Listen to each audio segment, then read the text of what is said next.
Saat mereka sampai di jalan menuju gunung tadi, Nabi Ibrahim pun menyampaikan tujuan yang sebenarnya kepada Nabi Ismail.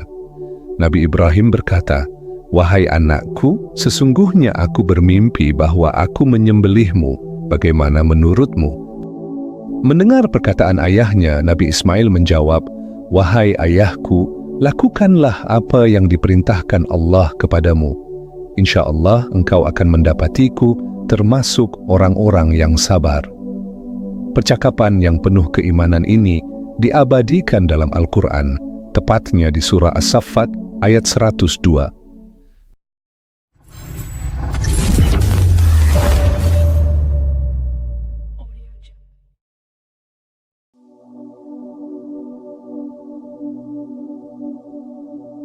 Assalamualaikum warahmatullahi wabarakatuh. Sahabat seiman yang dirahmati Allah. Nabi Ibrahim alaihissalam punya seorang istri yang bernama Sarah binti Bauhar bin Azar. Sarah ini sebenarnya masih sepupuan dengan Nabi Ibrahim dari jalur ayah. Mereka udah menikah selama berpuluh-puluh tahun. Tapi sayangnya, Nabi Ibrahim dan Siti Sarah belum juga dikaruniai anak. Suatu hari, Siti Sarah berkata kepada Nabi Ibrahim, "Sudah puluhan tahun kita menikah, tapi aku belum bisa memberimu keturunan. Allah Maha mengetahui segalanya, wahai Sarah. Segala sesuatu pasti ada waktunya," jawab Nabi Ibrahim dengan lembut. "Kalau kau berkenan, nikahilah Hajar, pembantuku itu. Siapa tahu Allah memberimu keturunan darinya," ucap Siti Sarah dengan tulus dan ikhlas. Mendengar ucapan istrinya itu, Nabi Ibrahim menyetujuinya. Setelah diizinkan oleh Siti Sarah, Nabi Ibrahim pun menikahi Siti Hajar. Dari pernikahan inilah Nabi Ibrahim dikaruniai seorang anak yang kemudian beliau beri nama Ismail. Nabi Ibrahim sangat bersyukur kepada Allah atas kelahiran putra pertamanya, Nabi Ismail. Setelah sekian lama menanti, akhirnya doanya dikabulkan oleh Allah Subhanahu wa Ta'ala. Tapi kebersamaan mereka nggak berlangsung lama. Nggak lama setelah kelahiran Nabi Ismail, Allah Subhanahu wa Ta'ala memerintahkan Nabi Ibrahim untuk membawa istrinya, Siti Hajar, dan putranya yang masih bayi, Nabi Ismail, ke sebuah lembah yang sangat tandus. Di lembah itu nggak ada kehidupan sama sekali. Nggak ada manusia yang tinggal di sana. Hewan, tumbuhan, bahkan mata air pun nggak ada di sana. Yang ada hanya gurun pasir yang gersang. Lembah ini kemudian dikenal dengan nama Mekkah Al-Mukarramah. Maka berangkatlah Nabi Ibrahim bersama istri dan anaknya yang masih bayi menuju Mekkah. Setelah menempuh perjalanan yang panjang, akhirnya Nabi Ibrahim dan keluarganya sampai di Mekkah. Beliau menempatkan Siti Hajar dan Nabi Ismail di suatu tempat, lalu Nabi Ibrahim pergi meninggalkan mereka. Allah memang memerintahkan Nabi Ibrahim untuk membawa Siti Hajar dan Nabi Ismail ke sana, tapi Allah tidak memerintahkan Nabi Ibrahim untuk tinggal bersama mereka. Akhirnya, secara diam-diam, Nabi Ibrahim menuntun untanya, lalu pergi meninggalkan istri dan anaknya. Saat Siti Hajar melihat suaminya yang mau pergi meninggalkan mereka, beliau pun memegang baju Nabi Ibrahim dan berkata, "Wahai suamiku, apakah engkau hendak meninggalkan aku dan anakku di tempat yang gersang dan tandus ini? Kepada siapakah engkau menitipkan kami?" Nabi Ibrahim tetap berjalan dan tidak menjawab pertanyaan Siti Hajar. Kemudian Siti Hajar kembali berkata, "Wahai suamiku, apakah engkau hendak meninggalkan aku dan anakku di tempat yang gersang dan tandus ini? Kepada siapakah engkau menitipkan kami?" Nabi Ibrahim tetap berjalan dan tidak menjawab pertanyaan istrinya. Lalu Siti Hajar kembali berkata, "Wahai suamiku, apakah semua ini adalah perintah dari Allah? Apakah engkau menitipkan kami kepada Allah?" Maka Nabi Ibrahim pun berhenti dan memberi isyarat bahwa ini adalah perintah Allah, dan beliau menitipkan mereka kepada Allah.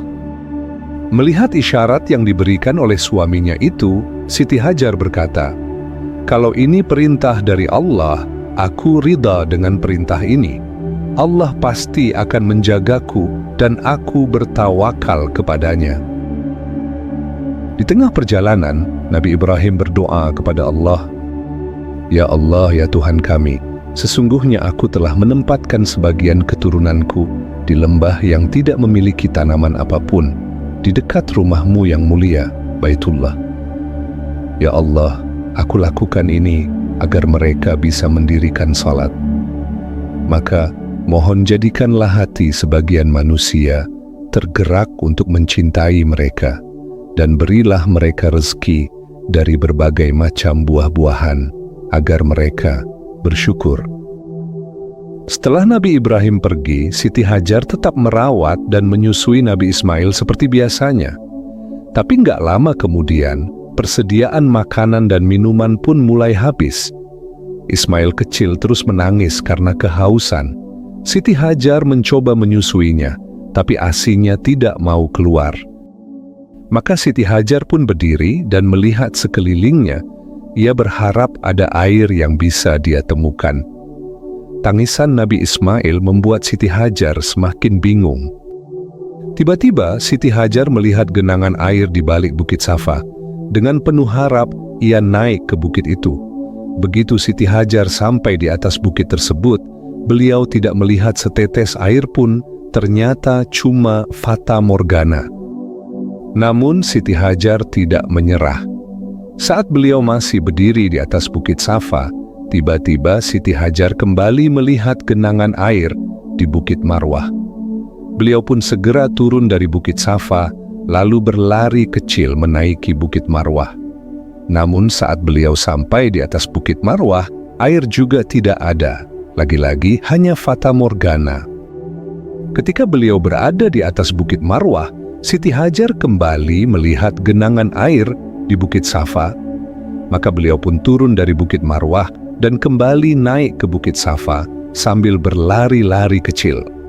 Hal ini terus beliau lakukan sampai 7 kali. Nah, lari-lari kecil yang dilakukan Siti Hajar dari Bukit Safa ke Bukit Marwah sebanyak 7 kali ini kemudian menjadi rukun ibadah haji yang kita kenal dengan sa'i. Setelah berulang kali naik turun antara Bukit Safa dan Bukit Marwah, barulah Siti Hajar menyadari kalau air memang nggak ada di sana. Maka Siti Hajar pun kembali ke tempat Nabi Ismail.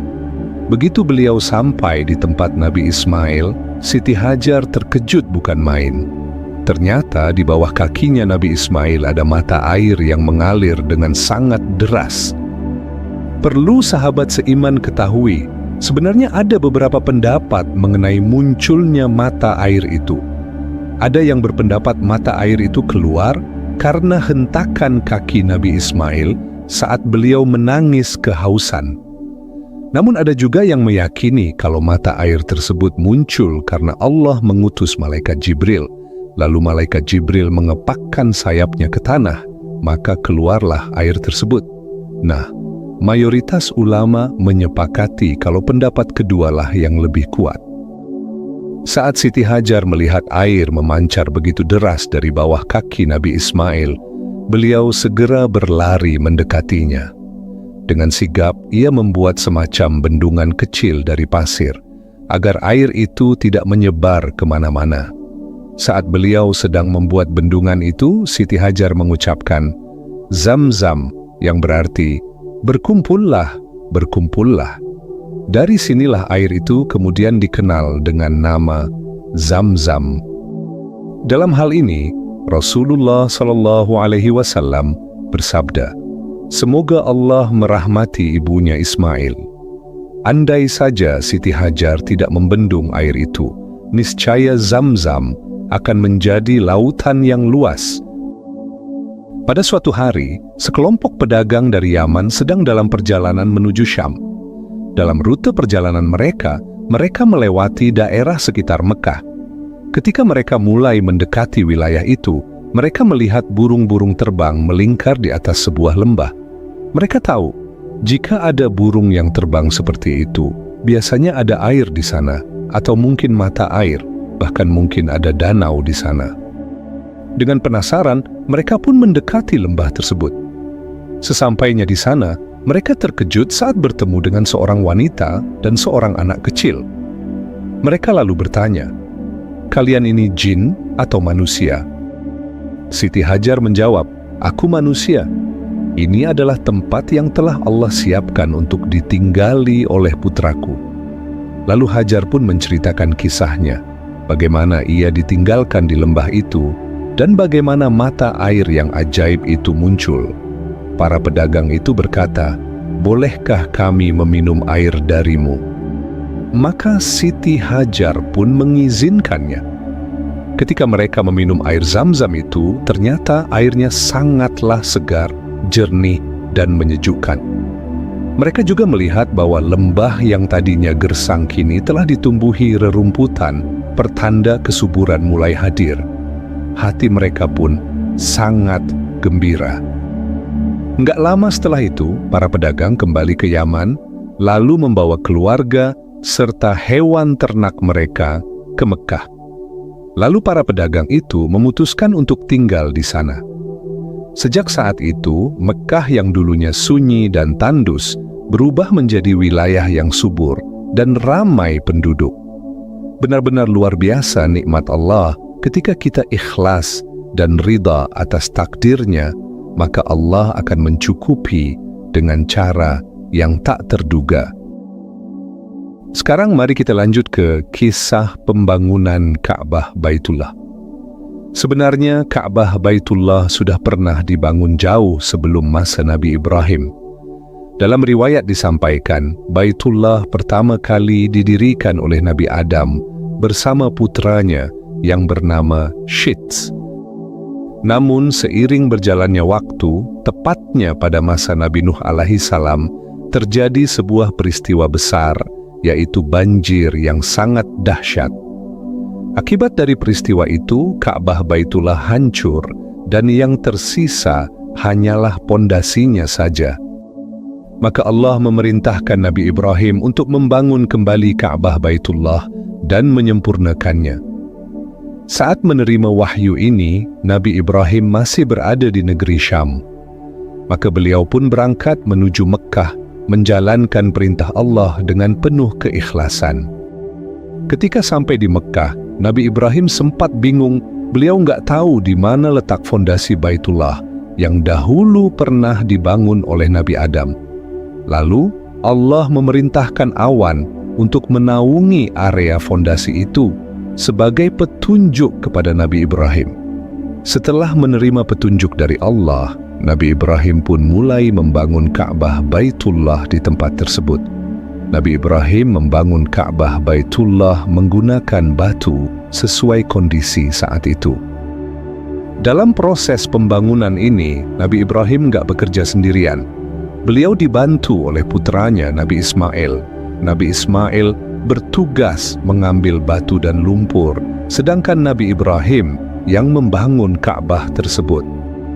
Pada saat proses pembangunan hampir selesai, Nabi Ibrahim ingin memastikan apakah posisi Ka'bah sudah rapi dan simetris. Untuk itu, beliau berdiri di sebuah tempat yang agak tinggi agar bisa melihat keseluruhan bangunan dengan jelas. Setelah merasa cukup, beliau pun turun dari tempat tinggi itu dengan cara meloncat ke bawah.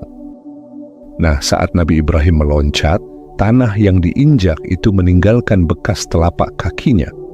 Bekas itu nggak hilang, melainkan Allah abadikan sebagai tanda kebesarannya dan penghormatan atas perjuangan Nabi Ibrahim. Hingga kini, jejak tersebut masih ada dan dikenal dengan nama Maqam Ibrahim. Kemudian, Nabi Ibrahim memerintahkan Nabi Ismail untuk mencari sebuah batu yang akan beliau letakkan di salah satu sudut Baitullah. Saat itu, Ka'bah belum seperti sekarang. Di masa Nabi Ibrahim, Ka'bah hanya memiliki dua sudut atau dua rukun, yaitu Rukun Yamani dan Rukun Hajar Aswad. Nabi Ibrahim berkata, "Wahai anakku, carilah sebuah batu yang bisa kita jadikan sebagai penanda bagi manusia." Mendengar perintah itu, Nabi Ismail segera pergi mencari batu yang sesuai. Setelah beberapa waktu, ia kembali membawa sebuah batu kepada ayahnya. Namun, ketika Nabi Ibrahim melihat batu itu, beliau kurang menyukainya dan berkata, "Carilah batu yang lain, wahai anakku." Nabi Ismail kembali pergi untuk mencari batu tersebut. Sementara itu, saat Ismail sedang dalam perjalanan, datanglah malaikat Jibril membawa sebuah batu dari surga. Batu itu diletakkannya di tempat yang telah ditentukan. Maka datanglah Nabi Ismail ke tempat itu dan mengambil batu tersebut. Batu ini kelak dikenal dengan nama Hajar Aswad. Dahulu, saat terjadi banjir besar di zaman Nabi Nuh, batu ini sempat diselamatkan dan disimpan di Gunung Abu Qubais. Kini, batu itu diletakkan kembali oleh Nabi Ibrahim di sudut Ka'bah yang sampai sekarang menjadi bagian penting dari bangunan suci tersebut. Setelah Baitullah selesai dibangun, Allah memerintahkan Nabi Ibrahim untuk menyeru kepada seluruh manusia agar datang menunaikan ibadah haji. Mendengar perintah itu, Nabi Ibrahim pun bertanya, "Ya Allah, sampai sejauh mana suaraku bisa terdengar?" Lalu malaikat Jibril menjawab, "Wahai Ibrahim, tugasmu hanyalah menyampaikan." Mendengar perkataan malaikat Jibril, Nabi Ibrahim pun naik ke tempat yang tinggi di sekitar Baitullah, lalu berseru, "Wahai manusia, sesungguhnya Allah telah membangun rumah ini untuk kalian, maka datanglah dan kunjungilah ia." Dengan izin Allah, suara Nabi Ibrahim dibawa oleh angin hingga menggema ke seluruh penjuru bumi. Bahkan dalam riwayat disebutkan, suara itu didengar oleh jiwa-jiwa manusia, termasuk yang belum lahir. Dan setiap jiwa yang mendengarnya menjawab panggilan itu sebagai bentuk kesanggupan untuk berhaji. Setelah itu, Allah memerintahkan malaikat Jibril untuk mengajarkan tata cara haji atau manasik haji kepada Nabi Ibrahim, Nabi Ismail, dan semua orang yang ada bersama mereka. Dari sinilah ibadah haji yang kita kenal sekarang bermula. Singkat cerita, setelah selesai melempar jumrah di Mina, malam harinya Nabi Ibrahim mengalami sebuah mimpi yang mengguncangkan hatinya.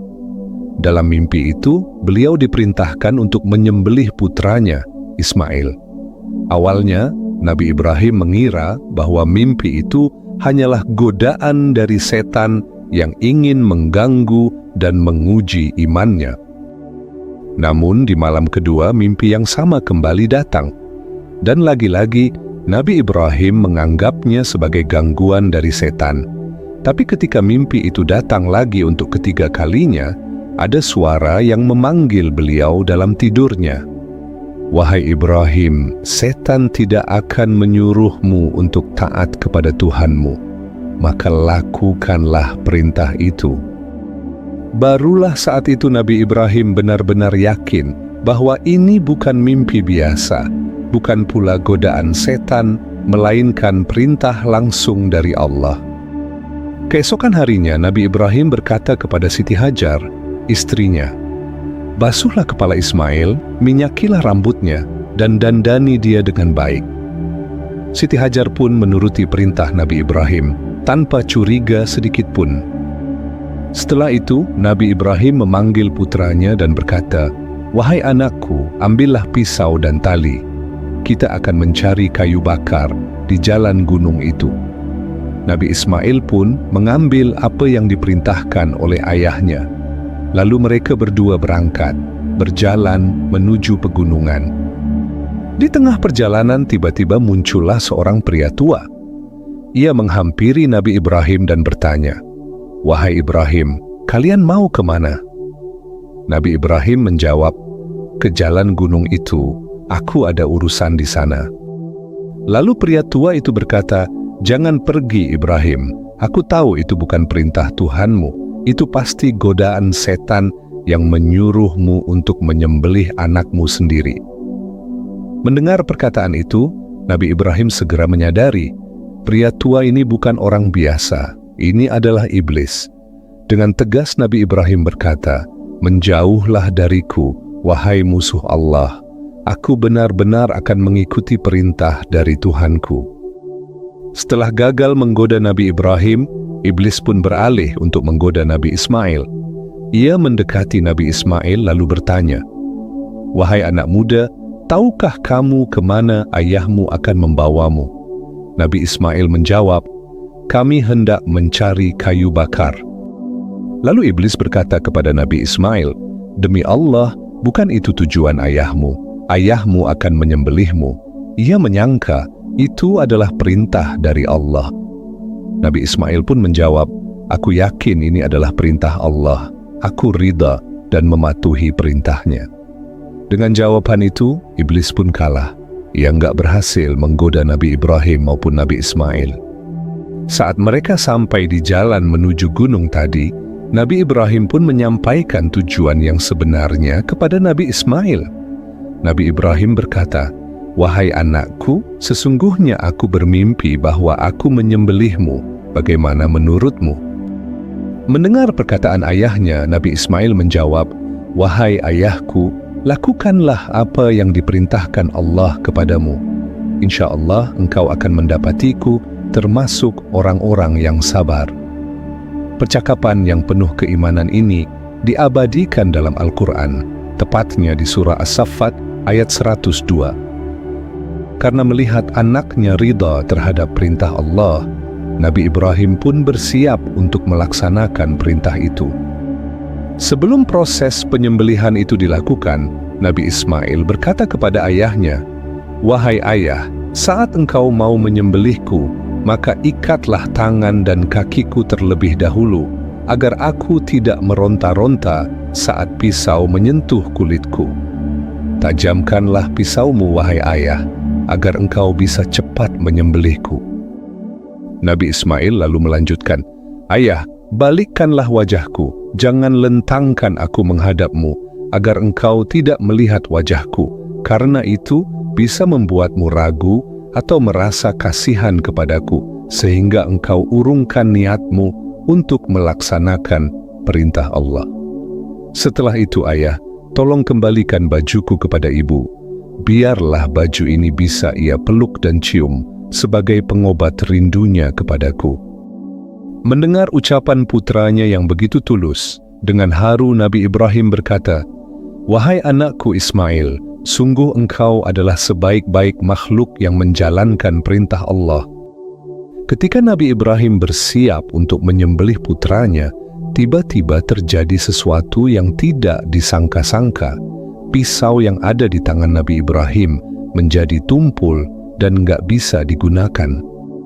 Nabi Ibrahim pun kembali mengasah pisaunya agar menjadi tajam. Setelah itu beliau kembali mencoba untuk menyembelih putranya Ismail. Namun saat pisau itu menyentuh bagian bawah rahang Nabi Ismail, dengan izin Allah tiba-tiba pisau itu terbalik. Yang mengenai tubuh Nabi Ismail justru bagian punggungnya yang tumpul, bukan mata pisaunya. Hal ini terjadi sampai 3 kali. Setiap kali Nabi Ibrahim mencoba untuk menyembelih putranya, setiap kali pula Allah membalikkan pisau itu, sehingga pisau itu nggak bisa melukai Nabi Ismail. Tiba-tiba, saat Nabi Ibrahim sedang mencoba menyembelih putranya lagi, terdengarlah suara yang memanggilnya. "Wahai Ibrahim, sungguh engkau telah membenarkan mimpi itu. Ambillah hewan yang ada di belakangmu, karena itulah tebusan untuk putramu." Nabi Ibrahim pun menoleh ke belakang, lalu beliau melihat seekor domba yang sedang turun dari gunung. Dalam beberapa riwayat disebutkan bahwa domba itu adalah hewan kurban milik Habil, yang dahulu pernah diterima oleh Allah. Maka Nabi Ibrahim pun langsung mengejar domba itu, lalu menyembelihnya. Sahabat seiman yang dirahmati Allah, Nabi Ibrahim gak pernah tahu kalau Allah bakal menggantikan posisi putranya dengan seekor domba yang beliau tahu ini adalah perintah Allah. Dari kisah ini, kita belajar, ketika kita bersabar dan ridha terhadap ujian yang Allah berikan, yakinlah bahwa di balik semua itu, ada hikmah besar yang telah Allah siapkan. Allah pasti akan mengangkat derajat orang-orang yang sabar dan taat kepadanya. Wallahu a'lam bissawab. Wassalamualaikum warahmatullahi wabarakatuh.